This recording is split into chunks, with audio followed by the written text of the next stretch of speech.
자, 여기까지 해서 2차에 대해서 말씀드렸고, 자, 이어서 우선 선발과 종합 선발. 선발은 그럼 어떻게 이루어지는가에 대한 말씀을 좀 드릴게요. 자, 우선 선발. 자, 학교장 추천 전형과 일반 전형이 있는데, 교장 추천 전형 같은 경우, 자, 요렇게 학교당 5명까지 추천 가능합니다. 재학생과 졸업생이 무관하니까 아까도 말씀드렸듯이 졸업생인 경우에는 요쯤 해서 한번 학교에 담임선생님께 전화 드려서 한번 요 카드를 받을 수 있는지 여부를 타진해 보는 게 어떻겠느냐. 물론 만약에 5명을 넘어간다, 7명이다, 그러면 학교마다 사정을 해야 돼요. 7명을 5명으로 추려야겠죠. 그 기준은 학교마다 달라요. 어떤 학교는 내신 성적을 기준으로 하는 학교도 있고, 어떤 학교는 6월 평가원 성적을 기준으로 하는 학교도 있고, 어떤 학교는 진짜 아예 너는 군인의 적성이 맞지 않아, 군 적성을 위주로 하는 학교도 간혹 있더라고요. 근데 대부분의 경우 말이 나오지 않기 위해선 점수로 하는 경우가 많고, 많은 경우 6월 평가원 점수를 가지고 하는 경우가 많으니까 6평은 만약에 자기 학교에서 제출한 인원수가 많다라고 하면 6평은 좀 필사적으로 볼 필요가 있겠다. 왜? 학교장 추천을 받으면 무조건 유리하거든. 자, 추천자 명단은 학교별로 제출하는 거니까 여러분들이 신경 쓸 게 별로 없을 것이고, 말씀드렸듯이 교장 추천을 하면 떨어지면 일반으로, 일반에 떨어지면 나중에 정시로 자동 2월이 됩니다. 본인이 나중에 다시 원서 접수하지 않아도 돼요. 자, 그 밖에 옆에 있는 건 교장 추천 전형의 추천 기준인데, 요거 왜 해놨느냐? 요대로 면접에서 보고자 하는 것과 똑같으니까. 이런 학생들 추천해주세요. 반대로 얘기하면 이런 학생들을 뽑고 싶어요. 이런 뜻이잖아요. 그러니까 여기 나온 내용도 한번 쓱 읽고 확인해주면 좋겠다라는 생각이 듭니다. 자, 그러면 교장 추천 전형에서는 뭐가 좀 특이한 사항이 있는가? 여기도 올해 좀 바뀐 게 있어요. 뭐가 바뀌었냐? 잠재 역량 평가가 2023년도에 있었는데 이게 사라지고 2024학년도에는 뭐가 생겼냐? 비교과가 생겼습니다. 자, 200점 있던 것이 100점은 비교과로 오고, 그럼 나머지 100점은 어디로 갔느냐? 면접으로 갔어요. 면접으로. 그래서 원래 잠재 역량 평가가 심층 면접이었으니까 심층 면접에서 면접으로 하나, 그 다음에 비교과를 신설한 거죠. 자, 몇 가지 생각해 볼 게 있는데, 이것도 마찬가지.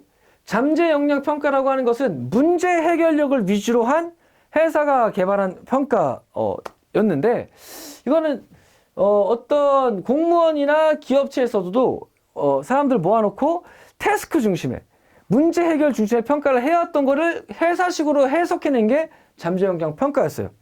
하지만 이거를 실시할 수 없는 상황이 계속 이어졌는데 뭐냐? 코로나 상황이 있었던 거죠.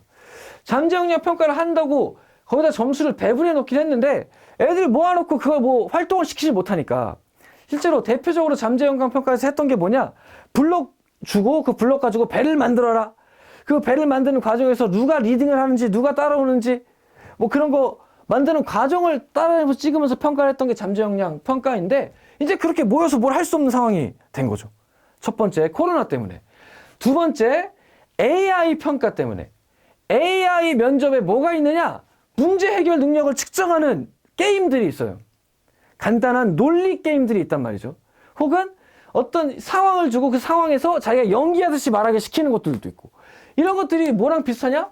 잠재 역량 평가의 문제 해결 능력 평가와 비슷하다라는 거죠. 그러니까 잠재 역량 평가를 없애고 그 대신에 AI 면접에다 점수를 부여하기 시작했다, 이렇게 볼 수도 있을 것 같아요. 그것까지 회사가 생각했는지는 정확히 모르겠으나 그렇게 생각하면 이치에 맞다라는 생각이 듭니다. 다만 그것도 생각할 수 있는 건, 잠재 역량 평가, 즉 학교장 추천에서만 들어가던 문제 해결 능력에 대한 평가를 이제 다 어디까지 다 확장했다, 일반 선발에 들어가는 친구들까지 다 확장했다라고 보시면 될 것 같습니다. 자, 그래서 잠재 역량 평가가 없어지고 이제 비교과가 생겼다. 자, 그럼 비교과가 생겼다는 건 뭐냐? 이거 학생부를 보겠다는 거예요. 학생부의 꿈이 뭐로 돼 있고 군인에 대한 열망이 얼마나 드러나며, 즉 일반 대학에 학생부 종합전형 비슷하게 가겠다라고 하는 새로운 길을 해군사관학교가 제시한 거다라고 보시면 됩니다. 그럼 나머지 사관학교도 이렇게 따라갈 가능성이 있느냐? 내년을 봐야겠지만, 만약에 올해 이렇게 봤을 때 이 친구들의 적성과 적응도가 매우 좋았다라고 하면 다른 사관학교에서도 분명히 고려해 볼 수 있는 사안이 아닌가라는 라는 생각이 들어요. 왜? 잠재 역량 평가보다는 이 평가가 더 쉬우니까. 평가적으로 봤을 때는. 그렇죠? 물론 학생부를 제대로 평가할 수 있는 전문 인력들을 이제 갖춰가는 노력들이 좀 필요하긴 하겠지만 어쨌든 잠재 역량 평가에는 평가관이 많이 들어가거든요. 그래서 좀 더 간략하게 AI 플러스 비교과 정도면 얘를 대체할 수 있겠다 이렇게 생각하는 것 같아요. 앞으로 다른 학교도 확산된 가능성도 없지 않다 이렇게 판단됩니다. 자, 가장 큰 변화 중에 하나였고, 자, 그 밖에 특별 전형과 일반 우선 전형은 뭐 크게 변한 게 없어요. 작년과 똑같습니다. 자, 1차 시험 성적이 좀 더 많이 들어가는 대신에 면접 점수가 좀 적게 들어가죠. 이런 차이가 있고, 작년과 변화가 없다.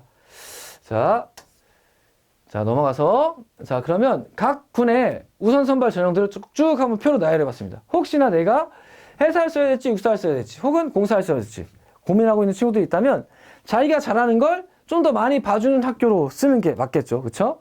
자, 비율상 봤을 때는, 해사 80, 공사 70, 그리고, 뭐 70% 정도. 그래서 거의 7, 80% 정도를 뽑는데, 간사만이 아직 좀 적죠.